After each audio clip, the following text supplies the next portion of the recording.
74 in the first half. Just what do you think allowed the offense to get flowing like that? Our defense, transition, and, just getting in the gaps, driving and kicking. And our shooters were on today.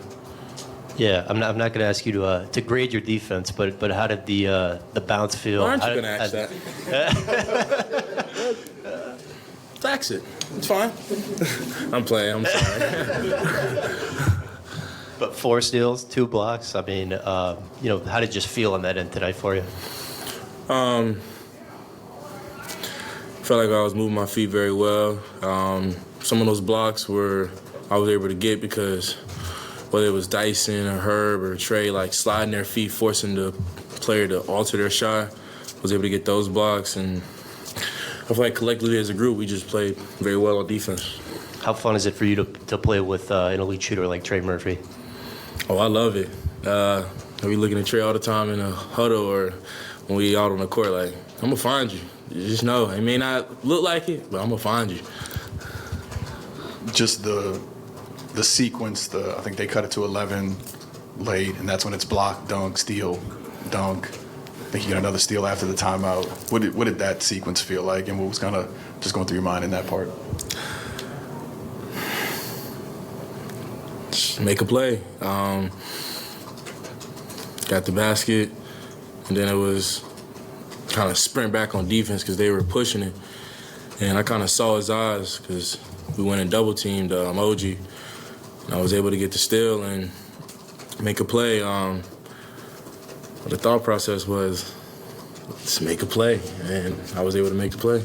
Willie said that he told you in the locker room that he said several times in here, you carried the team tonight. Did you feel anything different with having Brandon and CJ kind of out tonight that you were going to have to do just a little bit more? I mean, when you have 2 players like that out, you are going to see and feel a difference. But I give Coach praise all the time on it. At the beginning of the season, beginning of training camp, the conditioning test wasn't nothing physical during training camp. It was just stay ready. If you stay ready, you won't have to get ready. So when your name is called in situations like this, I mean, Trey, Herb, Jose, especially Dyson, they've all stepped up.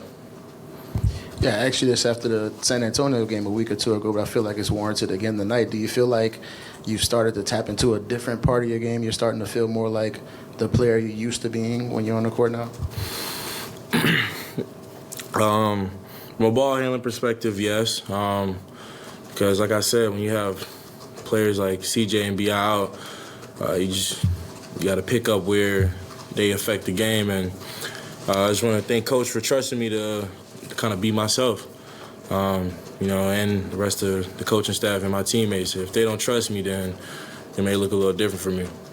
And how different does it feel, just as far as how quickly you're reading the game compared to the last time you played? Because there are a few times where you were just driving through double teams. You saw the man rotating to the corner. You still made the extra pass.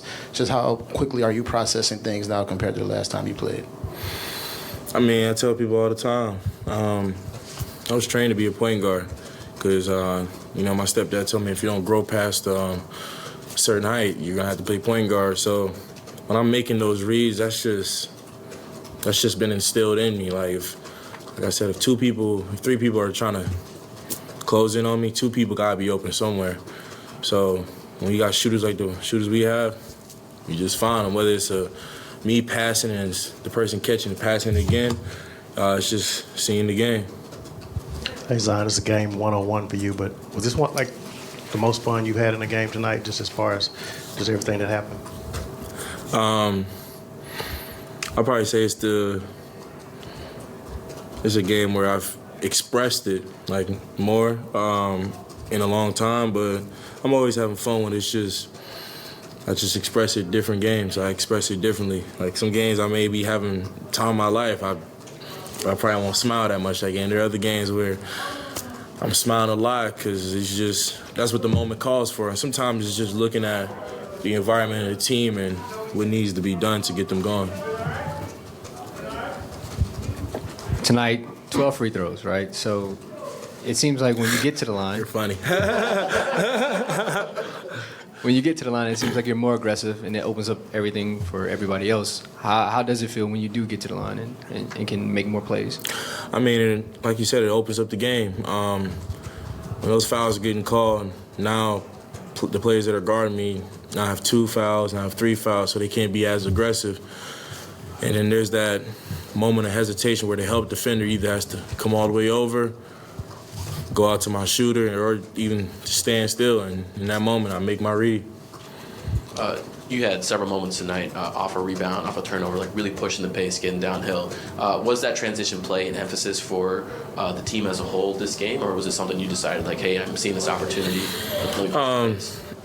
You know, if you go back to especially my college tapes, even when Lonzo was here, I like to get out in transition.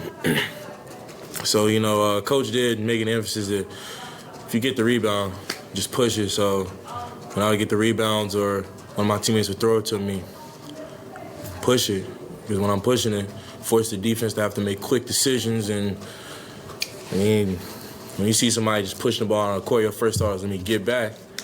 And you got a shooter like Trey just kind of trailing behind, and you just find him.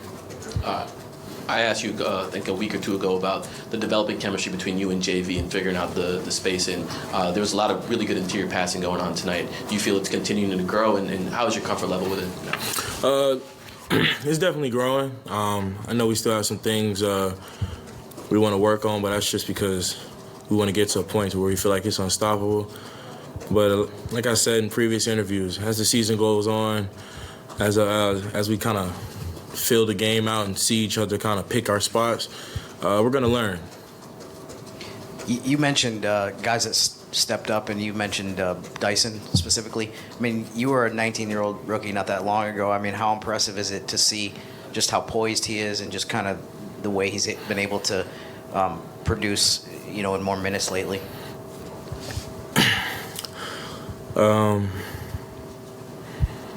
It's big time.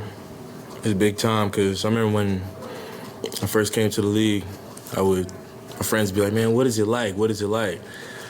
And it's like, this isn't high school. This isn't college. Like, you know, Dyson's 19. You may have somebody else on the opposing team, 28 or 30, like 2, 3 kids. They have a family. And this is our job. Like, yeah, we love basketball, but at the end of the day, like, this is how everybody feeds their family.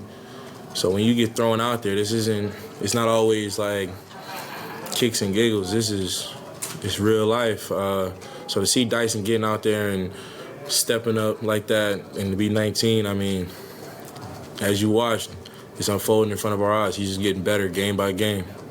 I just wanted to ask you again about the back tattoo and just the meaning behind it, and just, you know, what made you get it and just the meaning behind it. So yeah, I guess for the people that don't know, I have a tattoo across the top of my back that says Mount Zion, and it's like Mount, it went to T. It's like a big cross that goes kind of from the top of my neck down to like my lower spine, you know, and then Zion on the other side. And that tattoo it took me a long time to kind of get that tattoo because I wanted to make sure that I wanted it, because once it's there, it's there forever. Like, even if you get lasers, I mean, you still kind of see it. So I wanted to make sure. I prayed over it, talked to my mother about it, and she asked the same thing you asked, like, why do I want it, and what is it going to mean to me? And for me, you know, from the moment I got it, I felt like it was a kind of like an added aura to myself. Like, just if somebody's watching me from the back, then they can still feel it. I feel like it's like an invisible force there for me.